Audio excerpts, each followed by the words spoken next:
नमस्कार, शारदास किचनमध्ये आपलं स्वागत आहे। आज आपण गौरी गणपती विशेष चंपाकळी बनवणार आहोत। तर ही रेसिपी खूपच सोपी आहे, तर चला वेळ न घालवता पटकन रेसिपीला सुरुवात करूया। हे बघा, ह्या अशा वाटीने ना 1.5 वाटी मैदा घेत आहे मी। चवीनुसार मीठ टाकायचं थोडं। इथं आपल्याला 1.5 चमचा तूप टाकून घेतलं। हे बघा, थोडं हळदीचं पाणी घेतलेलं आहे। कलर असं खायचा तर तो घ्यायचा, नाही तर मग हळदीचं थोडं पाणी करून घ्यायचं, म्हणजे कलर छान येतो। मिक्स करून घ्यायचं। आता हातानेच असं सगळं तूप व्यवस्थित लावून घ्यायचं मैद्याला। मैद्यामध्ये तूप व्यवस्थित मिक्स झालेलं आहे। आता थोडं थोडं पाणी टाकून आपल्याला घट्टसर याचा डो तयार करून घ्यायचा आहे।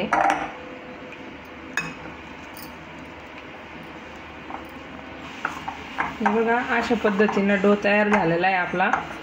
जास्त घट्ट पण नाही आणि जास्त पतला पण नाही, असं एकदम मीडियम साईजचा डो तयार करायचा। आता 10 मिनिटं आपण याला भिजण्यासाठी ठेवून द्यायचं। हे बघा, तोपर्यंत आपण पाक तयार करून घेऊ। इथे 1 वाटी साखर घेतलेली आहे मी। 1 वाटी साखरेला अर्धी वाटी पाणी टाकायचं आहे। आणि पाकाची आपल्याला चासणी वगैरे काही होऊ द्यायची नाही आहे, फक्त आपल्या मधासारखं होऊन द्यायचं, चिकट चिकट।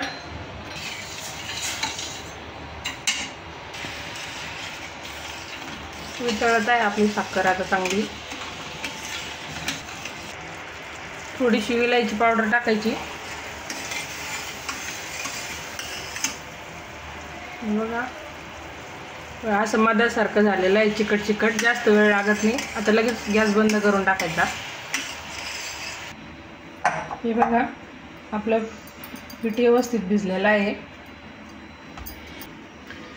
आता आपण याचे एकसारखे पेड्यासारखे गोळे तयार करून घेऊ।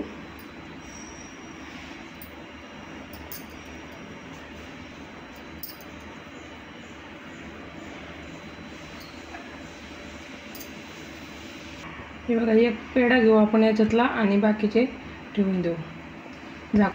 झाकून ठेवायचे, म्हणजे कारण की सुकले नाही पाहिजे ते। आता याला तेल तूप काहीच लावायचं नाही, पीठ बी नाही, असंच लाटून घ्यायचे। परफेक्ट जर मैदा भिजेला असला ना तर मस्त लाटलं जाते, तेल तूप काही लावायची गरज पडत नाही। पुरी लाटून घ्यायची, समजा आपल्याला छोटी पोळी।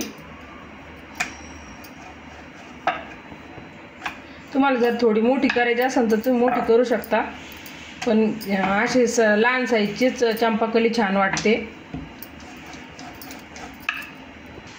हे बघा, अशी इतकी पतली लाटलेली आहे मी, जास्त जाड पण नाही आणि जास्त पतली पण नाही। आता अशाच पद्धतीने आपल्याला लाटायची आहे बाकीच्या पण। आता साईडचं कॉर्नर सोडून द्यायचं आणि अशा चिरा लावून घ्यायच्या, पूर्ण कडेपर्यंत लावायच्या नाही, अशा मधोमध चिरा लावायच्या। हे बघा, व्हिडिओत दाखवल्याप्रमाणे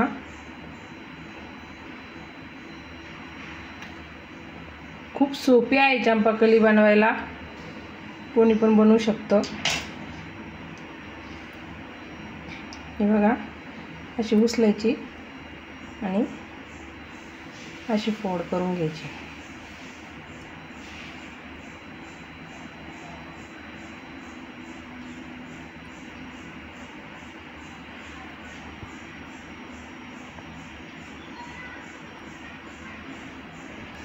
हे बघा, हे अशी करून घेतली का मग अशी मधोमध हे करायचं आणि हे साईड आहे ना अशी काढून घ्यायची। हे बघा, इकडच्या साईडनं पण आपल्याला तशीच करायची आहे।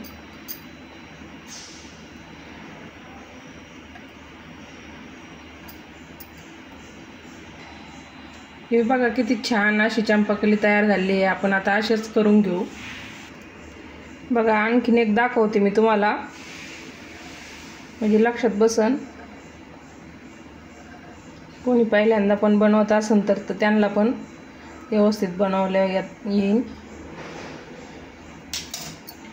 हे बघा, इकडच्या साईडना फोड करायची आपल्याला अशी।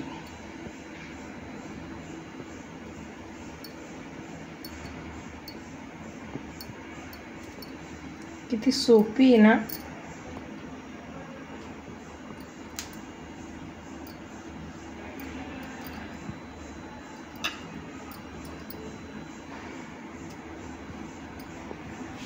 हे बघा, इथं मी तेल तापायला ठेवलेलं होतं, तर तेल गरम झालं का पाहायचं. तर तेल गरम झालेलं आहे, जास्त पण गरम नाही होऊ द्यायचं, सिंपल गरम पाहिजे ना आपल्याला, जास्त नाही. आता आपण चंपाकली सोडून देऊया त्याच्यामध्ये, दोन दोन तळून घेऊया आपण. कमी गॅसवरच तळायची चंपाकली, म्हणजे चांगली क्रिस्पी होते. बघा कशी फुलून वर येते ती. पलटी करून घेऊ आपण.